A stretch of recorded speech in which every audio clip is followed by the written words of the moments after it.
Мы запустили газовый хроматограф, над которым работали очень долгое время, так скажем, и у нас не было возможности по выявлению, так скажем, некоторых видов наркотических препаратов, которые стали сегодня популярными в нашем обществе. То есть у нас сегодня есть такая возможность их определять.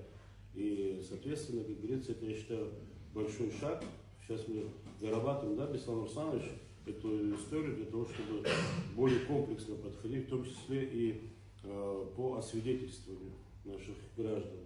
В ближайшее время у нас этот процесс начнется, и мы все прекрасно знаем, что в это вовлечены многие наши граждане, именно в употреблении наркотических препаратов, которые у нас обычными тестами не выявляются.